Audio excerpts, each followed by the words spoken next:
G'day mates, Pilato here. Today on Rahi Hunter, we're looking for the dangerous Tarakava. These seafaring creatures love to just lurk in the water, waiting for prey to go overhead, and then they strike. But today, we're looking to see if we can find some in the natural habitat. Let's go. Alright, crikey, we found some Tarakava. We can see these two over here, just kind of waiting and waiting. Looks like they're kind of just standing there like statues. Alright, well, we better not get too close, otherwise it may end badly for us. So, let's go ahead and get out of here. Alright guys, that's a wrap. Let's go ahead and get on out of here. And... oh, heck.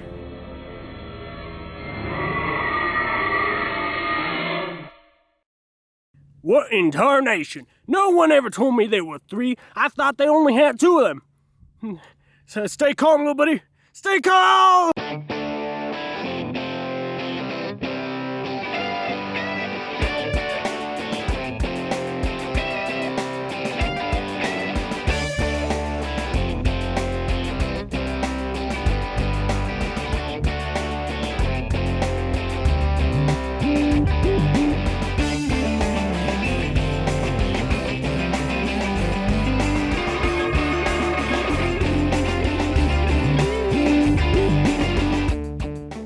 Hello everyone, and welcome to a random review. Today I'm looking over a replica of what is known as the Sand Tarakava.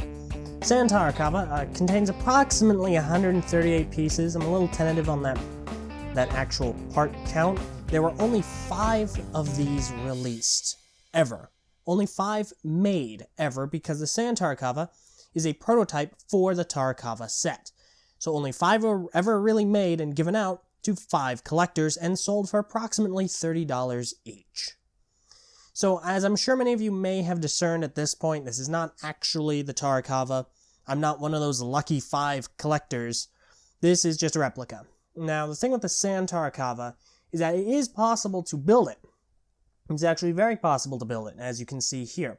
There are only 2 pieces from the Sand Tarakava, the actual prototype model, that you cannot get unless you either know somebody who has it, or you have it. And that is right here in the head. Obviously enough, the mask. The Kanohi Ruru was never made in yellow. So you can see it here. This is just paint. I just used a spray paint found at Walmart. And you can even notice it's a little bit, it's just ever so slightly brighter than the actual Lego yellow. It's very difficult to actually, get right. And the second one, and this is a little bit lesser known prototype piece because people usually either choose one or the other, it's this claw. See, on this I used the black Onua claw, and I will get into why in just a moment. However, a lot of people you will see use the silver one, and I'll show you how that looks later on as well. But for now, here it is. This is my replica for the Sand Tarakava. So first things first, I would like to explain one quick thing about this video, and that is everything here's my opinion. Obviously the set was never released, so there's no community opinion that I can kind of bounce off of, so what I'm going to say is based entirely off of how I feel about it. So with that out of the way, let's go ahead and get into it. Firstly, a comparison. I'm sure many of you have seen that kind of classic photo, the Sand Tarakava kind of sitting like that. And then you get the other 2 kind of off to the side, and they're in that kind of like that background that is really a piece of cloth, but it looks a lot like it's a road.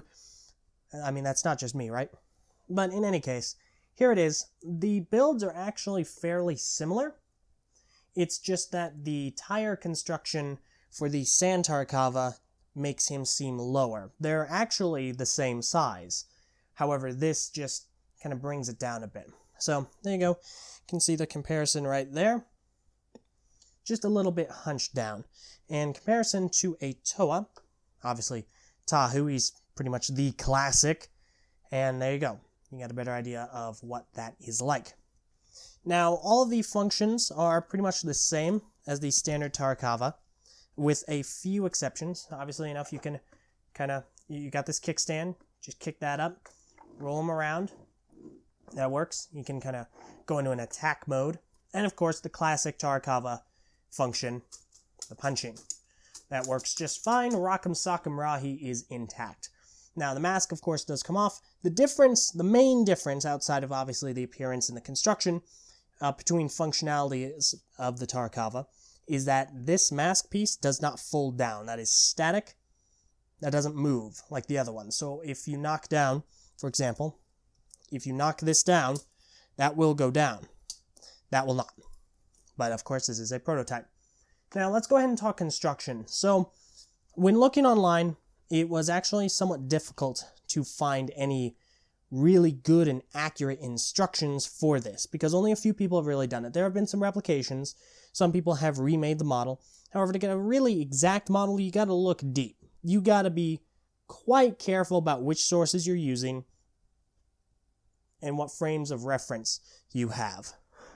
In this instance, I used a variety of different sources, and I will link as many of them in the description as I can. Inevitably, it came down to some great instructions I found on Flickr, and a couple that I found on Tumblr, and then the resources, the actual photos of the actual set from like 2002, that the only known owner of the Sand Tarakava prototype posted to Mask of Destiny. So with that combination, I managed to finally assemble what I believe to be an almost perfect replica. The hardest portion for me to actually build is definitely in this area. So you see here, the construction is actually asymmetric. One side uses an axle, the axle doesn't go all the way through, and this contraption is kept in by a pin and axle combination, which is quite strange. Additionally, this tire, I know some of you that follow me on Twitter, at the Eljay Johnson, may have noticed that I asked a question, and it was pertaining to this tire. Turns out it's a Duplo tire, which is why I couldn't find it on Bricklink at all, because I wasn't looking for Duplo tires.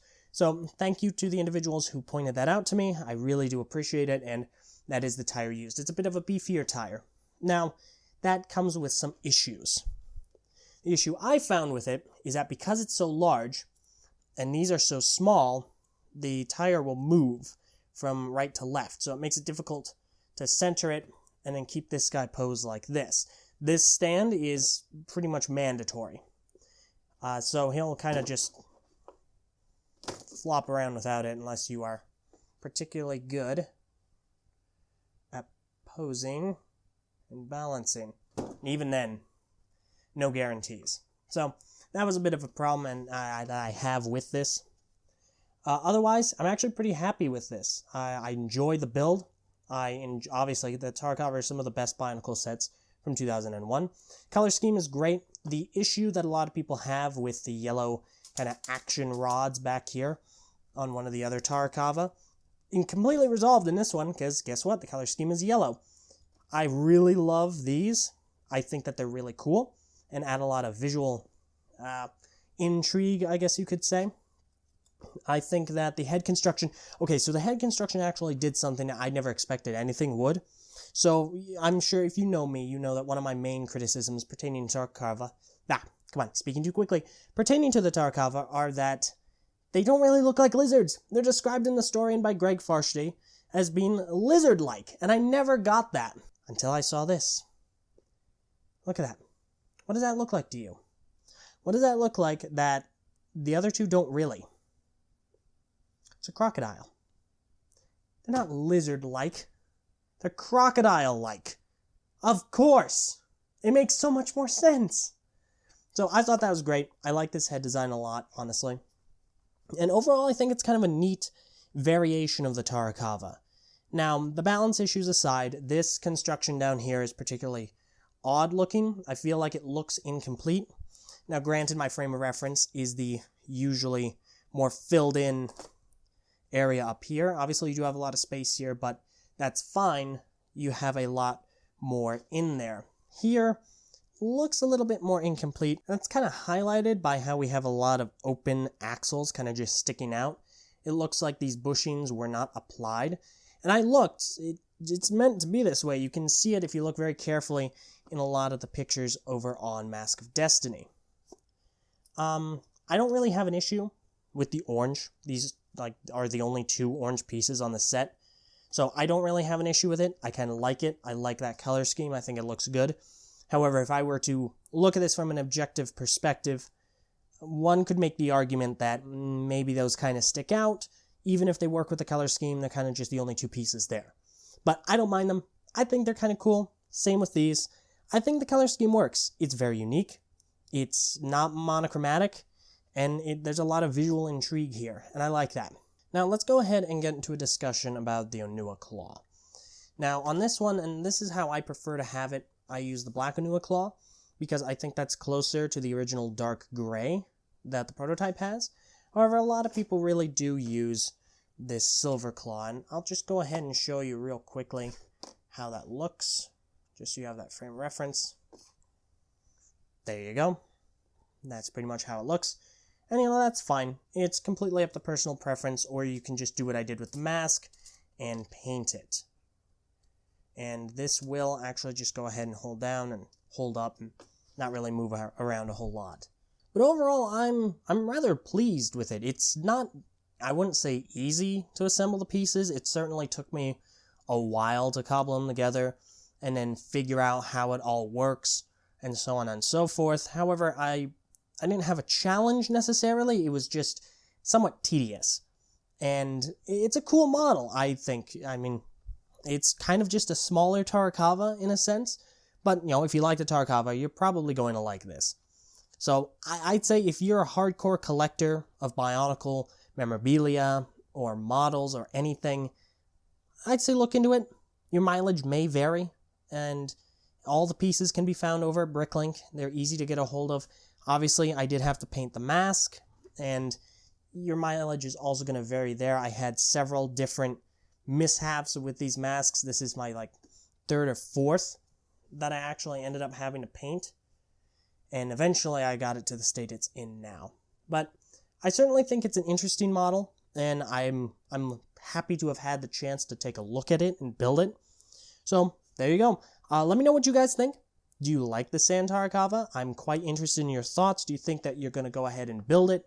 Feel free to let me know. I read all the comments, and I love reading feedback on absolutely anything. So I hope you've enjoyed, and look forward to more random reviews in the future. I'm Eljay, and I'll see you guys later. Let's go ahead and get out of here.